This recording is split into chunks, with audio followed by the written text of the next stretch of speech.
Low lighting, blue tinted. Everything smelled like citrus and vodka, like money and deodorant. That combination exclusive to expensive rooms, trying to feel informal. No loud music, just enough bass to keep people from whispering.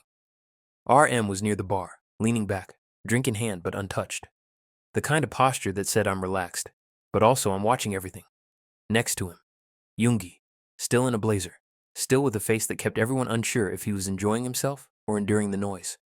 A small circle of people had formed, not fans, not industry, something in between. No one asked for photos. That was the rule. The rule they all knew, even if no one said it out loud. Until someone broke it.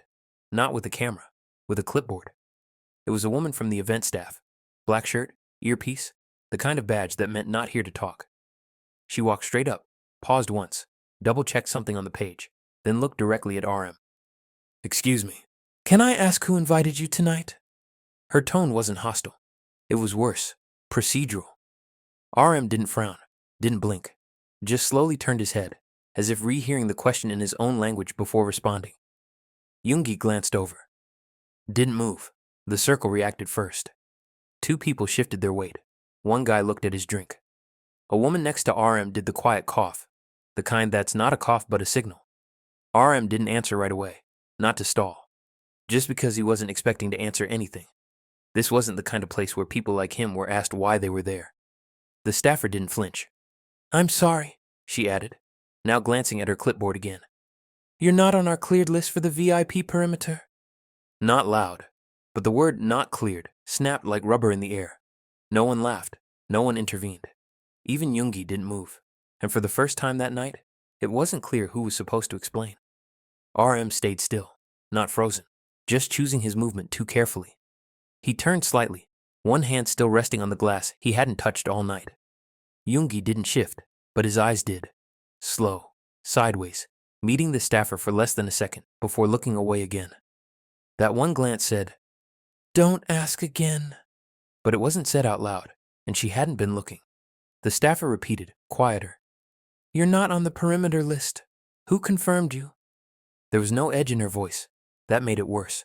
No heat, no drama. Just the bureaucratic temperature of suspicion. Someone behind them exhaled wrong. Too hard. Too close. One of the industry types stepped back from the circle, pretending to check his phone. A woman near the far side of the bar mouthed, "What's going on?" to someone who shrugged without committing. RM finally spoke. Calm. Lower than the music. "I came with Brian." No last name. No department. Just Brian. Like a passcode. The clipboard didn't blink.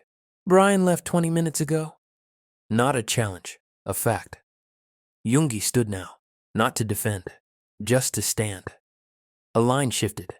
The bartender paused mid-pour. Not because he was paying attention, because the room had tilted. RM nodded once. Small. Almost imperceptible. He didn't look around. He didn't gesture for help. But everyone else did. Not out loud, but in posture. Two girls near the DJ table straightened at the same time. A guy in a gray jacket made eye contact with no one, then moved toward the far exit, just in case. Another staffer on the far side of the floor touched his earpiece. Didn't speak. Yet. The woman with the clipboard stepped a half step closer. "I'm going to need to check with upstairs." It didn't sound like a threat. It sounded like procedure. The kind that doesn't wait for approval. RM didn't nod again. He didn't do anything. But Yoongi, without breaking eye contact, said, "Check with whoever you want." 3 seconds passed, and no one moved. Conversations kept going, but only in rhythm, not in meaning. People spoke without listening, laughed without jokes. A background noise carefully sculpted to avoid proximity to the scene unfolding near the bar. The staffer still stood there. Clipboard pressed to her chest now. Her eyes weren't rude, just inconvenienced, like someone who'd been handed a fire drill 5 minutes before shift end. Yoongi didn't flinch. RM hadn't moved. His glass was still untouched. Someone else finally noticed. A man in a silk shirt, older, definitely too comfortable here, leaned toward his friend and whispered too loudly. "That's BTS, right?" It wasn't a question, but the volume made it one. The friend blinked fast, then fast again, then turned his back on the entire bar like that would erase him from whatever was happening. Another guest, this time a younger woman in platform heels, lifted her phone almost up, just enough to fake a mirror check. But her screen reflected the scene too clearly. The staffer noticed, didn't react. Instead, she tapped her earpiece. One tap, waited, tapped again. Still nothing. That's when the second staffer arrived. Not running, not apologizing, just arriving. Tall, dark shirt, headset, eyes scanning. He didn't speak right away, just looked at the clipboard, then at RM, then at Yoongi. You gentlemen with Brian Choi? Finally a name. RM nodded once. He left early, didn't update the log. Still no apology, just adjustment. Yoongi looked past him, not at the man, not at the clipboard, but at the people behind them. The circle had widened, but no one would admit they were watching. That's when the tension snapped, not loudly, but messily. Someone from the far side of the bar dropped a bottle. The clatter made 4 people turn. One girl stifled a laugh. Too fast, too wrong. The guy who dropped it raised both hands in defense. Too theatrical. All eyes shifted, except the ones already watching.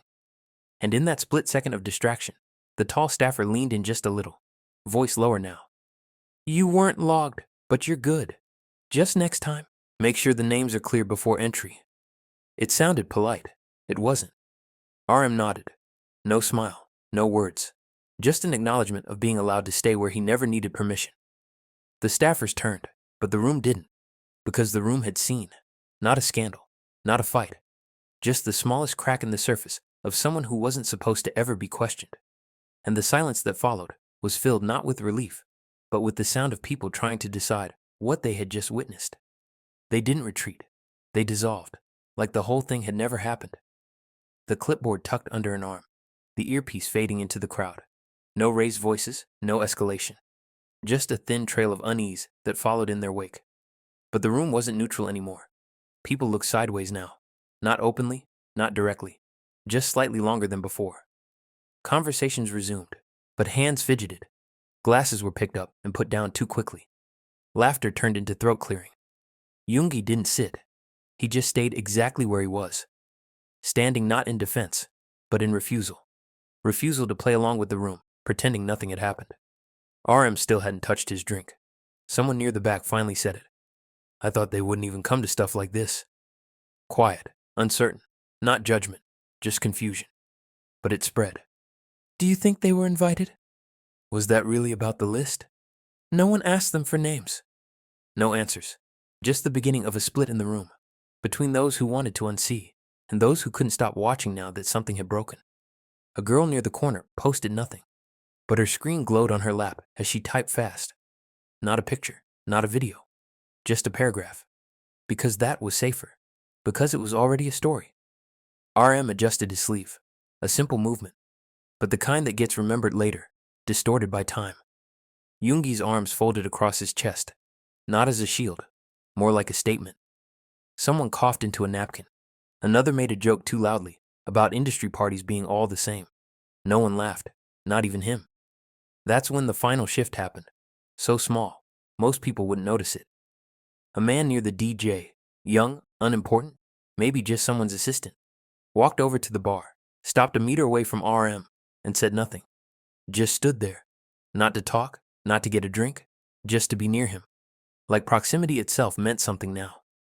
Others noticed, and more started drifting. Not fans, not paparazzi.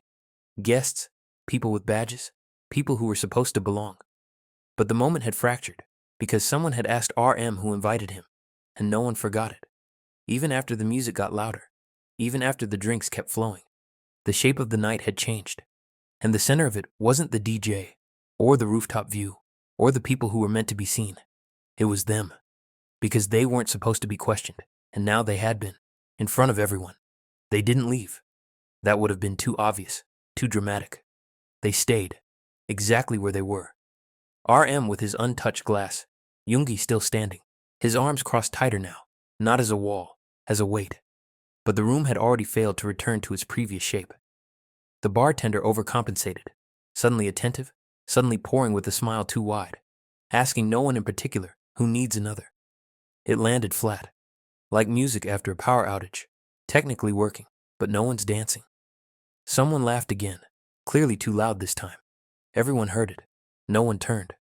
That was the new rule now. Don't turn. Don't acknowledge the moment happened. Don't make it real. Except It already was. A man from a PR firm tried to slide into the conversation nearby. Good to see you both here, he said, not even trying to sound spontaneous. His voice cracked mid-sentence. He smiled, but his hand stayed clenched on his glass. RM didn't answer, just looked at him. Once, then away. A woman standing a few feet behind typed a name into her phone. Screen dimmed, reopened, backspaced, looked up. She wasn't going to post, but she was going to remember. Because now everyone remembered. Not the question, not the staff, but the pause after, where no one, not even them, spoke. No scandal broke, no photos leaked, no one screamed. And yet the air never unstuck itself. By the time they finally moved, not left, just drifted further from the bar, the party had become something else. Not fun, not industry, just a soft, shared anxiety people carried in their shoulders without saying why. When the elevator doors finally opened, a group of newcomers stepped in, laughing, unaware. Their joy didn't fill the space. It bounced off it, died in the corners. Back at the bar, someone whispered, "Was it real?" The answer was obvious, but no one said it, because saying it meant it happened. Yoongi reached for his phone. RM adjusted his watch. Nothing unusual, except now, everything was. Because the story wouldn't be told through video or headlines. It would be told like this. Hey, you know what I saw once? They asked him to explain himself, and for a second, he almost did.